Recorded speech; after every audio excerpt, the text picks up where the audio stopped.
Bayangkan seorang pria sederhana yang rela bekerja dari pagi hingga malam sebagai kuli bangunan.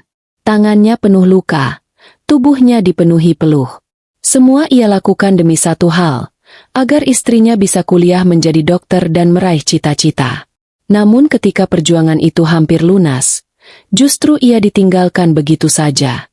Akhirnya begitu mantan istrinya menikah lagi, dia datang membawa tekad dan kekuatan untuk melangkah maju menuju masa depan. Jangan lupa tuliskan di komentar dari kota mana kalian menonton cerita ini. Tekan tombol like dan subscribe agar channel ini terus menghadirkan kisah penuh hikmah dan air mata. Langit pagi masih abu-abu ketika palu dan gergaji mulai memecah udara. Di sebuah proyek bangunan, Bima berdiri dengan tangan penuh luka. Ember semen ia angkat dengan susah payah, meski punggungnya terasa seperti retak. Tubuhnya kurus, wajahnya kusam, tetapi matanya menyimpan tekad yang keras. Ia hanya punya satu alasan untuk bertahan, membayar kuliah kedokteran istrinya, Arum.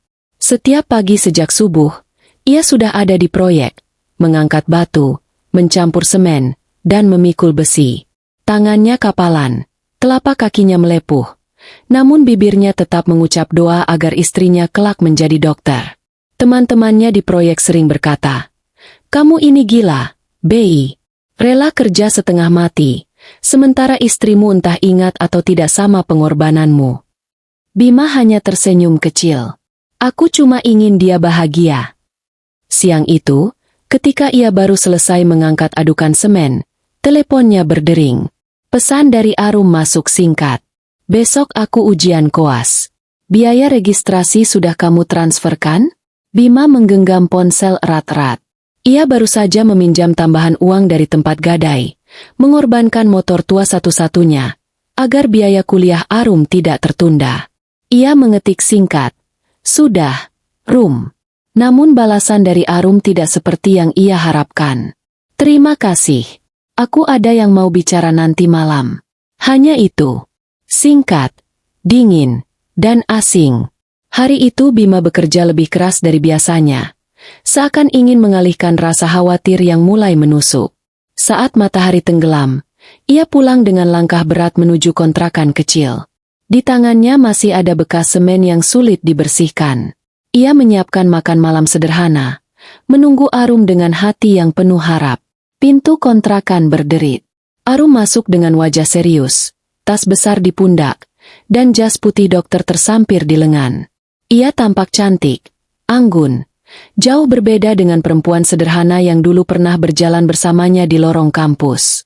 Kini tatapannya dingin, bibirnya terkatup rapat. Bima tersenyum, berusaha mencairkan suasana. "Rum, aku sudah siapkan makan malam. Kamu pasti capek kuliah seharian." Arum tidak duduk. Ia menaruh tas, lalu menatap Bima dengan mata yang tak lagi sama. "Bei, aku ingin bicara serius. Malam ini juga." Bima mengangguk, mencoba tenang. "Apa? Tentang ujianmu?" Arum menggeleng. Suaranya datar, menusuk tanpa ampun. "Tentang kita. Aku ingin kita selesai." Kata-kata itu membuat dunia Bima runtuh seketika. Ia menatap Arum tak percaya. "Selesai? Maksudmu apa?" Arum menarik napas panjang, lalu mengucapkannya tanpa ragu. "Aku ingin cerai, Bei." Ember semen, palu, dan terik matahari yang seharian ia hadapi tidak sebanding dengan rasa sakit yang menembus dadanya malam itu. Bima berdiri dengan tubuh gemetar. "Rum, kamu bicara apa? Aku sudah lakukan semuanya demi kamu. Aku rela jadi kuli, aku gadaikan motor, aku kerja sampai hampir roboh. Semua supaya kamu bisa jadi dokter." Arum menunduk sebentar, lalu kembali menatap dengan wajah dingin. "Justru itu, Bei. Aku butuh masa depan yang lebih dari sekadar kontrakan sempit dan penghasilan yang tak menentu. Aku capek hidup seperti ini. Aku sudah lihat dunia yang lebih besar di luar sana.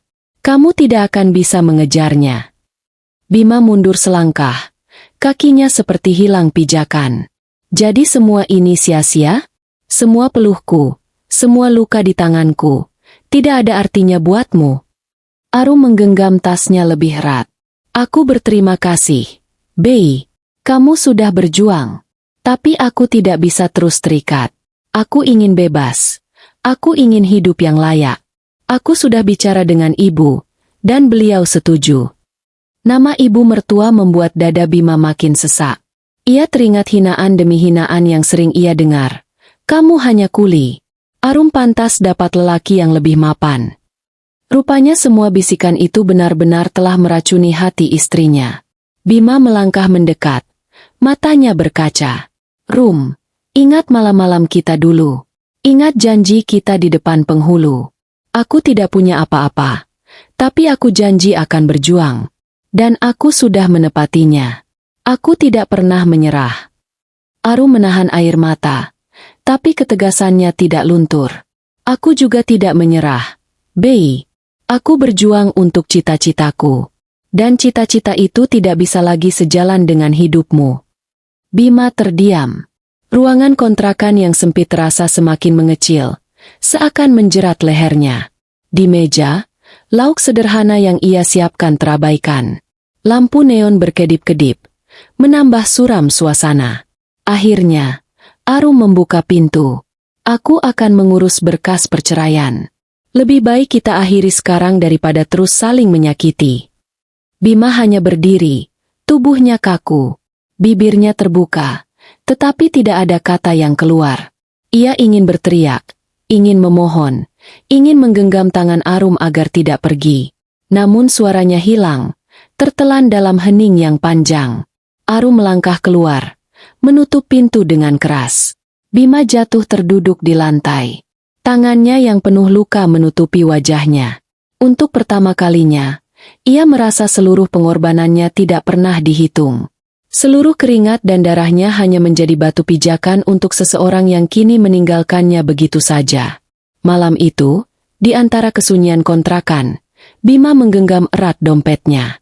Di dalamnya ada kertas kecil, bukti transfer biaya kuliah terakhir yang ia bayarkan. Kertas itu basah oleh air matanya sendiri. Dan disitulah, pada hari yang seharusnya menjadi bukti kesetiaan, hidupnya justru runtuh. Ia bukan lagi suami. Bukan lagi pelindung, hanya seorang kuli dengan tangan luka, ditinggalkan oleh cinta yang dulu ia yakini abadi. Suasana kampus kedokteran selalu penuh hiruk-pikuk. Deretan mobil mewah parkir rapi. Mahasiswa turun dengan penuh percaya diri. Tas bermerek tergantung di bahu, ponsel mahal di tangan, dan senyum cerah menyambut hari baru. Arum berjalan di antara mereka. Jas putih dokter di lengannya. Langkahnya cepat. Wajahnya dingin namun penuh percaya diri. Seolah semalam ia tidak meninggalkan seorang suami yang masih duduk di lantai kontrakan dengan wajah basah air mata. Teman-temannya menyambutnya riang. Arum, kamu sudah siap ujian koas? Wah, keren banget kamu. Arum tersenyum tipis, menahan segala gelisah di hatinya. Ia ingin terlihat kuat, seolah keputusan menceraikan Bima adalah pilihan yang tepat. Di ruang kuliah, dosen menjelaskan panjang lebar tentang prosedur bedah. Arum mencatat dengan teliti, namun pikirannya sesekali melayang pada Bima. Ia teringat tangan suaminya yang penuh luka, keringatnya yang asin, dan tatapan matanya semalam yang penuh putus asa.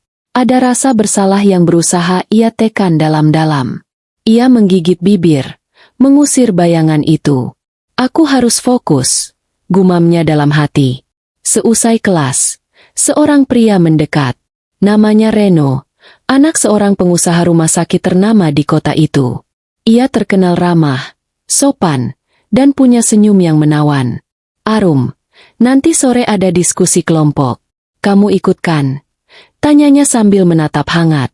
Arum mengangguk pelan. Iya, aku ikut. Di kafe dekat kampus, Arum duduk bersama teman-teman dan Reno. Mereka membicarakan masa depan, tentang peluang kerja di rumah sakit besar, gaji fantastis, dan kehidupan mapan. Reno bercerita tentang rencana ayahnya membuka cabang rumah sakit baru. Semua mendengarkan dengan antusias. Arum pun larut dalam percakapan. Matanya berbinar membayangkan dunia yang penuh kemewahan. Namun dalam hatinya, ada suara kecil yang terus berbisik. Bagaimana dengan Bima? Bukankah semua ini dibayar oleh keringatnya? Arum meneguk kopi panas, berharap rasa pahit bisa menutup rasa bersalah yang mulai merambat. Sementara itu, Bima pulang dari proyek dengan tubuh limbung. Luka di tangannya semakin parah, kakinya masih memar, namun ia tetap memaksakan diri. Sesampainya di kontrakan, ia mendapati keheningan.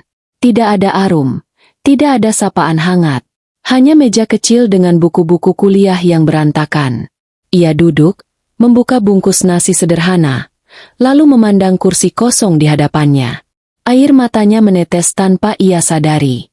Malam itu, Arum pulang larut. Rambutnya masih rapi. Aroma parfum mahal menempel di tubuhnya. Bima berdiri, menunggu penjelasan.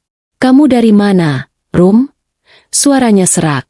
Arum meletakkan tas, lalu menjawab singkat. "Belajar kelompok." Bima menatap tajam. "Dengan siapa?" Arum berbalik, menatap suaminya dengan wajah datar. "Bei, aku sudah bilang. Kita sudah selesai. Jangan tanya-tanya lagi seolah aku masih istrimu." Kalimat itu menampar lebih keras daripada palu di proyek.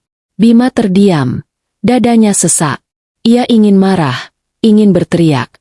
Tapi suaranya terkubur rasa hancur. Arum meraih tasnya lagi. "Bersiap pergi. Aku menginap di tempat teman. Aku tidak bisa terus di sini. Ini bukan hidup yang aku mau." Pintu kontrakan kembali menutup dengan keras. Bima jatuh terduduk, menatap sepi. Di tangannya, ia masih menggenggam sendok nasi yang sudah dingin. Matanya menatap kosong pada meja makan yang tidak pernah disentuh Arum. Di luar, suara motor berlalu. Di dalam, kesunyian menelan semua. Malam itu, Bima sadar. Cinta yang ia pelihara dengan peluh dan luka telah berubah menjadi sesuatu yang asing. Arum, perempuan yang dulu ia percaya sebagai belahan jiwa, kini hanya sosok yang haus akan cita-cita, meninggalkannya tanpa menoleh. Dan di dada Bima, untuk pertama kalinya, bukan hanya sakit yang terasa, tapi juga bara kecil yang mulai menyala. Bara yang mungkin kelak akan membawanya pada jalan yang tidak pernah ia bayangkan. Pagi itu matahari baru saja naik ketika pintu kontrakan Bima diketuk keras. Suara lantang dari luar membuat jantungnya berdegup. "Bima, buka pintu."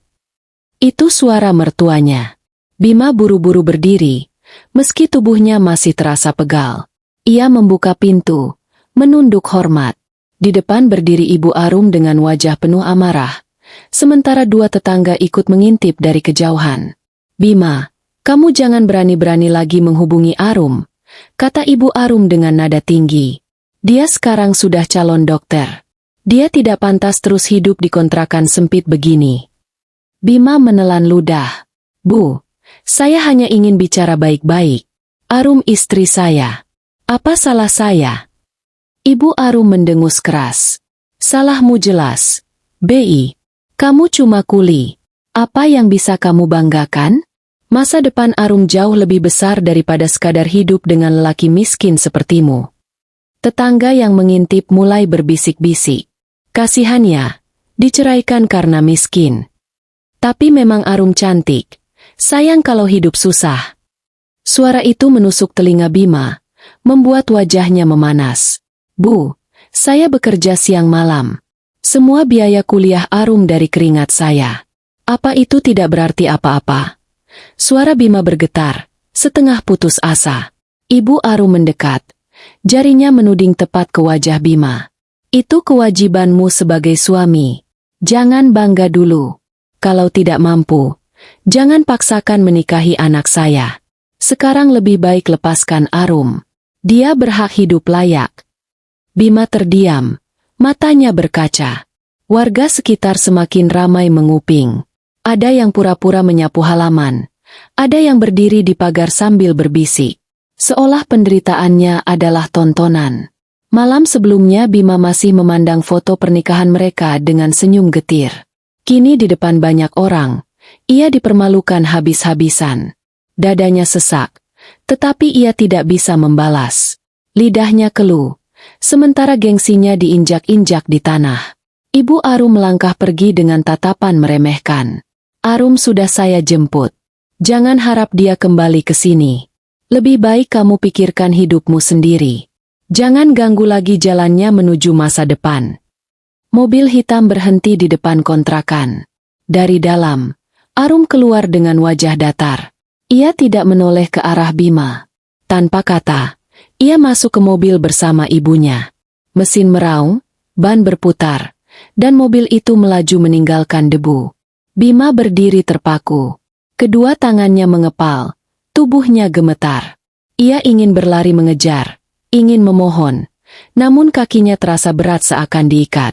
Hanya air mata yang akhirnya jatuh, mengalir bersama debu di pipinya. Tetangga yang tadi berbisik kini mulai berkomentar lantang. Kasihan, tapi memang begitu kenyataannya.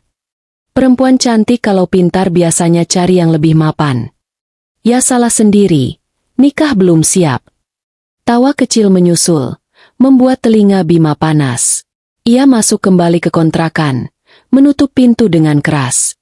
Di dalam, ia duduk di lantai yang dingin. Matanya menatap sekeliling ruangan yang kosong. Buku-buku Arum masih berserakan. Semua kenangan seperti bayangan yang menghantuinya. Malam itu, Bima tidak tidur. Ia duduk menatap dompetnya, membuka kertas bukti transfer yang mulai kusut. Ia meremasnya kuat-kuat. Dadanya bergemuruh. Semua hinaan, semua pengorbanan yang dianggap sia-sia, menumpuk jadi satu. Di dalam hatinya, perlahan muncul bisikan. Aku akan buktikan. Aku bukan kuli yang bisa diinjak-injak. Aku akan bangkit. Entah bagaimana caranya. Namun untuk saat itu, yang tersisa hanyalah luka. Luka yang terus berdarah di dalam dada. Sementara dunia di luar sana sibuk meremehkan dan menertawakannya. Dan malam itu, di kontrakan sempit, Bima tahu hidupnya tidak akan pernah sama lagi. Beberapa hari setelah Arum pergi bersama ibunya, Bima masih bertahan di kontrakan sempit yang kini terasa hampa. Meja makan dingin, kursi di sudut kamar kosong, dan buku-buku Arum yang tertinggal hanya jadi pengingat pahit. Setiap malam, ia menatap foto pernikahan mereka di dinding, berharap pintu akan terbuka dan Arum masuk sambil tersenyum. Namun harapan itu hanya menambah pedih.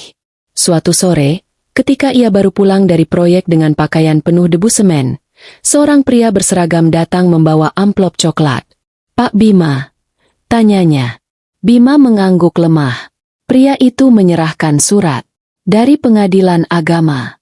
Mohon ditandatangani penerimaannya." Tangan Bima gemetar ketika membuka amplop itu.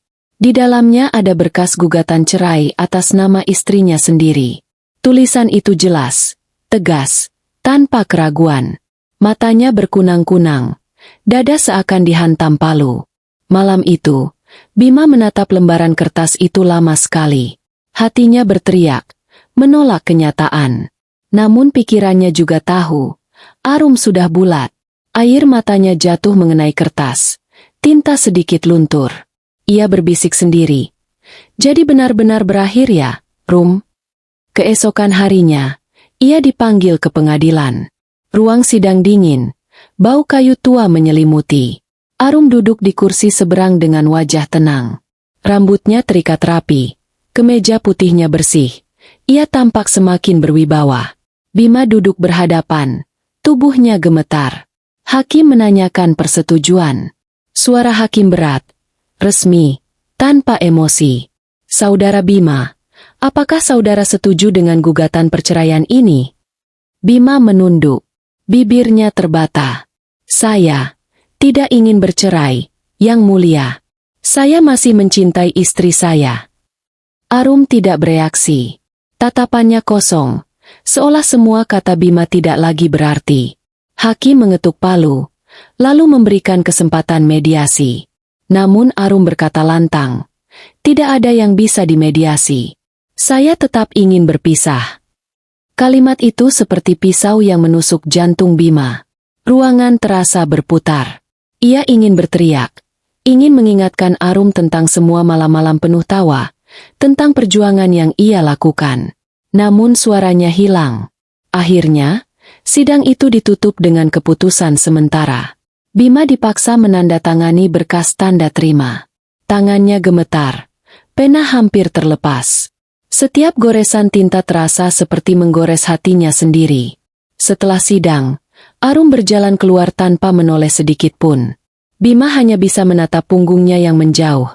Langkahnya mantap menuju kehidupan baru. Di luar gedung pengadilan, hujan deras turun tiba-tiba. Bima berdiri tanpa payung, membiarkan tubuhnya basah kuyup.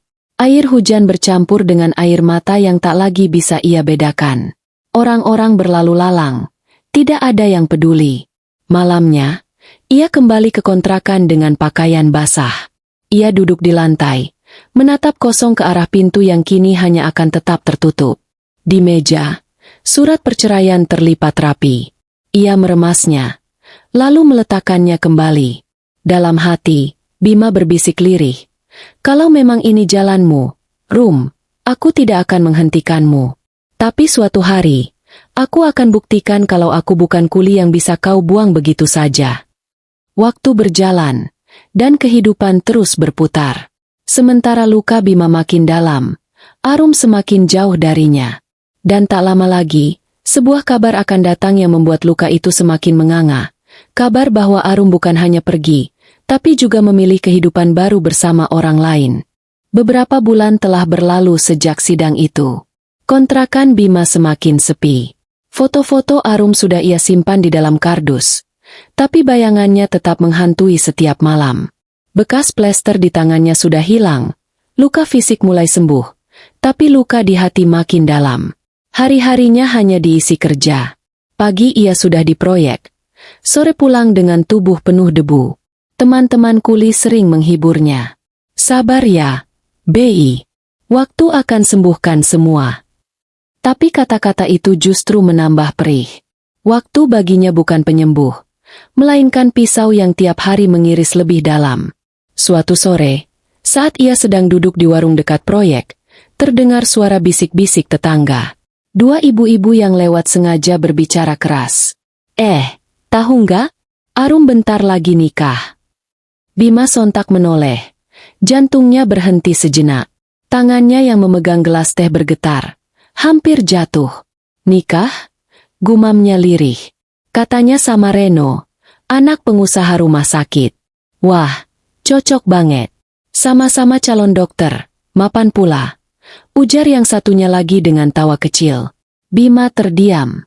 Dunia seakan runtuh sekali lagi. Ia menatap kosong ke jalan. Suara lalu lintas samar masuk telinganya. Bayangan Arum dalam jas putih, tersenyum di pelaminan bersama pria lain, menghantam pikirannya tanpa ampun. Malam itu, kabar itu terbukti benar. Seorang tetangga datang membawa undangan. Kertas tebal berwarna emas, berlogo keluarga besar. Nama Arum tertulis jelas di sana, berdampingan dengan nama Reno. Tanggal pernikahan hanya tinggal 2 minggu lagi. Bima menggenggam undangan itu dengan tangan bergetar. Ia menutup pintu perlahan, lalu duduk di lantai. Matanya berkaca. Ia menatap undangan itu lama sekali, seakan berharap huruf-huruf di atasnya bisa berubah. Tapi tidak. Semua nyata. Ia membuka dompet, mengeluarkan kertas bukti transfer yang sudah lusuh. Ia menaruhnya berdampingan dengan undangan itu. 2 kertas, 2 kenyataan yang bertolak belakang. 1 bukti pengorbanan, 1 bukti pengkhianatan. Keesokan harinya, Bima tetap berangkat kerja. Namun langkahnya berat, matanya sembab. Di proyek, Darto melihat wajahnya yang pucat. Bei, kamu kenapa? Bima menggeleng, berusaha tersenyum. Nggak apa-apa, tuh, aku cuma kurang tidur. Padahal di dalam hatinya, ia sudah retak. Setiap kali mendengar nama Arum, dadanya perih. Setiap kali melihat pasangan berjalan di jalanan, ia teringat masa-masa dulu. Namun semua itu kini hanya tinggal kenangan yang beku. Hari-hari menjelang pernikahan Arum, gosip semakin ramai. Warga sekitar sering membicarakan. Arum hebat, bisa jadi dokter dan nikah dengan anak orang kaya. Untung dia lepas dari Bima. Kalau tetap, mungkin dia nggak akan maju. Semua kata-kata itu menusuk telinga Bima, tapi ia memilih diam. Ia berjalan dengan kepala menunduk, menahan amarah dan sakit di dadanya. Malam sebelum hari pernikahan, Bima tidak bisa tidur. Ia duduk di teras kontrakan, menatap langit yang gelap. Hatinya berkecamuk antara cinta, marah, dan kecewa. Ia menggenggam erat tangannya sendiri. Kalau ini jalanmu, Rum, aku ikhlas. Tapi aku janji, aku akan buktikan kalau aku bisa berdiri tanpa dirimu. Di kejauhan, suara musik pesta mulai terdengar. Jalanan menuju gedung resepsi mulai dihiasi lampu. Semua orang menanti hari bahagia Arum. Sementara Bima hanya duduk sendiri dalam gelap, menyaksikan cintanya yang dulu hangat kini membeku dan hancur berkeping-keping. Hari itu akhirnya datang. Jalan menuju gedung pernikahan penuh mobil mewah. Tamu-tamu berdandan anggun, bunga segar menghiasi pintu masuk. Musik pesta bergema riang. Nama Arum terpampang di spanduk besar bersama Reno, pria mapan yang kini resmi menjadi penggantinya. Bima berdiri jauh di seberang jalan. Bajunya lusuh, wajahnya letih, namun matanya menyala. Ia tidak diundang, tapi gosip pernikahan itu membuat hatinya terbakar. Sore itu ia berdiri tegak, memandang dari kejauhan pesta yang menghancurkan hidupnya. Tamu-tamu masuk dengan tawa. Beberapa tetangga yang dulu suka mencibir kini ikut hadir, sibuk membanggakan undangan emas yang mereka genggam. Arum benar-benar beruntung. Sekarang dia naik kelas, kata salah satunya. Mereka tidak tahu Bima mendengar. Dadanya semakin perih, tetapi ia tetap diam. Di dalam gedung, Arum berdiri cantik dengan gaun putih. Jas dokter masa depannya sudah berubah jadi lambang kebanggaan. Reno menggenggam tangannya dengan penuh percaya diri. Kamera menyorot. Tamu bertepuk tangan. Arum tersenyum, tapi di matanya ada sekilas keraguan. Sekejap, wajah Bima melintas dalam benaknya. Wajah letih, tangan penuh luka, senyum sabar yang dulu selalu menguatkannya. Di luar, Bima melangkah maju. Tubuhnya bergetar, tapi hatinya bulat. Ia masuk ke halaman gedung, menembus kerumunan. Beberapa orang menoleh, terkejut melihatnya. Bisik-bisik langsung terdengar. Itu Bima, mantan suaminya. Berani sekali dia datang. Bima menatap lurus ke arah pelaminan. Matanya bertemu dengan mata Arum. Waktu seakan berhenti. Musik pesta masih mengalun, tapi bagi mereka, hanya ada tatapan itu. Tatapan yang dipenuhi kenangan dan luka. Ia maju selangkah lagi, hingga jaraknya cukup dekat. Suaranya serak, namun tegas. Selamat, Rum.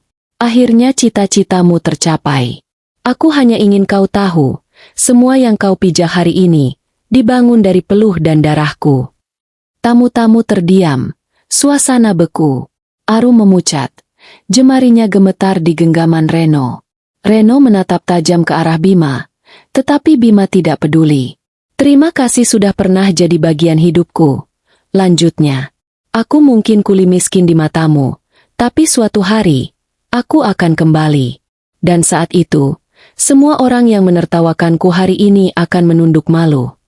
Seketika, keributan pecah. Beberapa panitia mencoba menghalangi. Tamu-tamu bergumam panik. Bima tidak melawan. Ia hanya berbalik, berjalan keluar dengan langkah tenang. Setiap mata memandangnya, sebagian dengan kasihan, sebagian lagi dengan hinaan. Namun di dada Bima, ada sesuatu yang berbeda. Luka itu memang masih menganga, tapi di baliknya muncul bara yang lebih besar. Bara tekad untuk bangkit, untuk membuktikan bahwa ia bukan hanya kuli yang bisa dibuang begitu saja.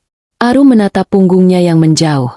Matanya basah, senyum di wajahnya hilang, berganti air mata yang ia sembunyikan di balik kamera dan sorak-sorai tamu. Hari pernikahan yang seharusnya menjadi puncak bahagia justru menjadi saksi bagaimana cinta yang dihancurkan bisa menyalakan api balas dendam. Dan api itu, suatu hari, akan membakar semua kebanggaan palsu yang kini Arum genggam.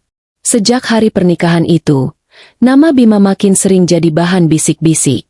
Banyak yang mencibir keberaniannya datang ke pesta mewah Arum. Memalukan sekali, kuli nekat masuk resepsi kelas atas, kata sebagian orang. Namun bagi sebagian lain, diam-diam ada rasa kagum. Butuh hati baja untuk berdiri di tengah pesta yang bukan miliknya, lalu mengucapkan janji akan bangkit di depan semua orang. Hari-hari Bima kembali diisi kerja keras. Ia tetap mengangkat semen, memikul batu, meski luka hatinya belum sembuh.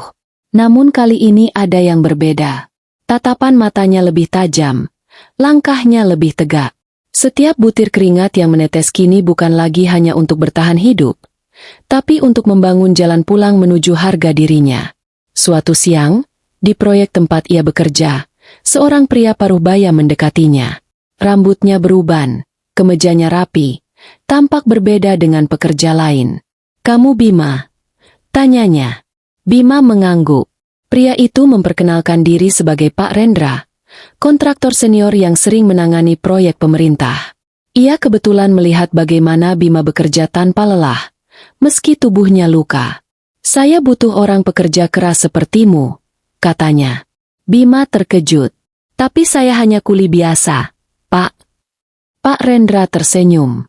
"Orang besar lahir dari kerja kecil. Kalau kamu mau belajar, saya bisa ajari banyak hal. Mulai dari cara mengelola proyek sampai bisnis material. Dunia ini butuh orang yang tahan banting." Sejak hari itu, hidup Bima perlahan berubah.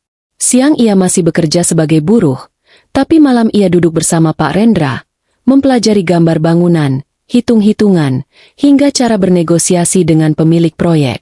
Tangannya tetap keras oleh semen, tapi kepalanya kini dipenuhi ilmu baru. Bulan demi bulan berlalu.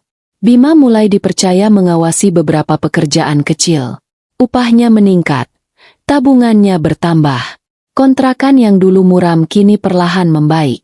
Ia membeli kursi baru, mengecat dinding, bahkan bisa mengirim uang ke orang tuanya di kampung. Sementara itu, kabar tentang rumah tangga Arum mulai terdengar. Pernikahannya yang mewah tidak sepenuhnya indah. Reno sibuk dengan bisnis keluarga, jarang pulang. Sementara Arum harus menghadapi tekanan kuliah dan mertua yang menuntut kesempurnaan. Senyum yang dulu ia tunjukkan di pelaminan perlahan pudar. Suatu sore, Arum melewati jalan dekat proyek tempat Bima bekerja. Ia duduk di mobil hitam, menatap keluar jendela. Dari kejauhan, ia melihat Bima berdiri tegak, memberi instruksi pada pekerja lain. Pakaian kerjanya sederhana, tapi auranya berbeda, lebih berwibawa, lebih percaya diri. Hati Arum bergetar. Ada penyesalan yang tiba-tiba muncul. Dulu ia meninggalkan Bima karena menganggapnya hanya kuli tanpa masa depan. Namun kini, pria itu perlahan bangkit, membuktikan bahwa luka bisa jadi kekuatan. Malam itu, Arum termenung di kamarnya. Suara tawa Reno bersama teman-temannya terdengar dari ruang tamu. Arum memejamkan mata. Bayangan Bima kembali hadir. Ia teringat tatapan Bima di hari pernikahannya. Tatapan yang berjanji akan kembali dengan lebih kuat. Dan entah kenapa, janji itu kini terasa nyata. Sementara Bima, di kontrakan kecilnya, menatap langit malam dengan senyum tipis. Ia tahu jalannya masih panjang, tapi ia tidak lagi sendirian dalam kegelapan. Ia kini punya tujuan yang lebih besar dari sekadar bertahan, membuktikan pada dunia, pada Arum, dan pada dirinya sendiri, bahwa kesetiaan dan pengorbanan yang diremehkan bisa berbalik menjadi kekuatan yang mengejutkan. Balasan itu mungkin belum tiba, tapi langkah awalnya sudah nyata. Dan Bima siap berjalan sampai akhir.